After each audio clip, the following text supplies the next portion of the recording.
Lighting for creators. Let's talk about it. What's going on, turds and birds? I was organizing the office a little bit, getting ready for a shoot when I realized as a freelance photographer and videographer, I use different lights for different situations. Let's start with the obvious one.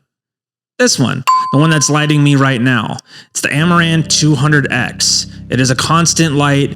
You can adjust the power output as well as the color temperature, starting on the cool end at 27K all the way up to the warm end of 65K. These lights are great. We picked up 2 of these initially for the podcast, but I do tend to use these for my YouTube and my office lighting when we're not filming the podcast. Every so often, I will bring one with me on location, usually on a food shoot.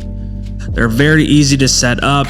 You just plug in, throw that power button on, and set the white balance to whichever you desire, and you're good to go. Then we're moving on to the 8300 Pros by Godox. This backpack comes with 2 8300 Pros, 2 umbrellas, and a 12-inch softbox. This whole backpack is a bundle. You can find it on B&H for, I think it was like $900. I think it's a great little kit. In the backpack itself, you also get 2 mounts that mount to the bigger Owens mounts, so you can use your other modifiers on the 8300 Pros, which is nice. The backpack is great. You could throw everything in here and then some. I picked these up recently as I switched over from Alien Bees. These are a great addition to the kit. I probably wouldn't use them outside, are not strong enough to overpower the sun since they are only 300 watts, but great for indoor, great for run and gun.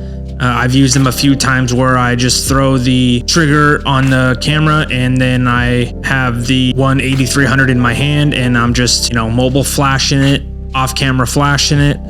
So situations like that are always cool versus throwing it on a stand and it being kind of stationary. I think it really works for music stuff and gym stuff, since they are small and versatile. Moving on to the 8600 Pros, the big boys.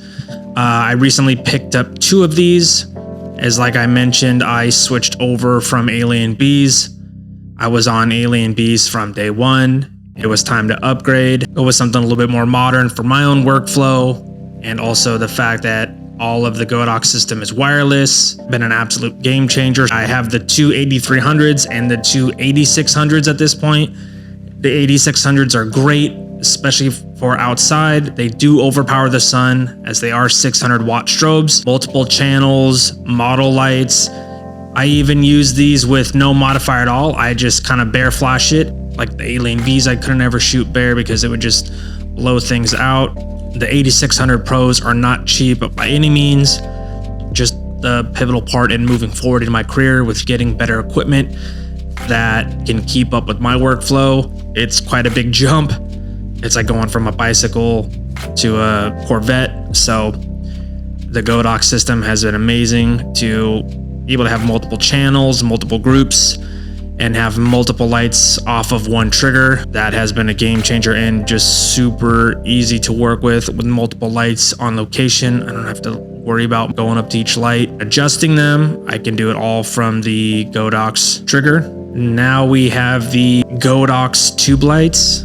I believe these are the TL60s. They are RGB adjustable and also mood adjustable. You can go through like a dance scene with them. If you're going for that look with like a video shoot and you want them to just kind of cycle through each color, they are super compact. I bring them with me almost on every shoot, even if I know I'm not going to use them.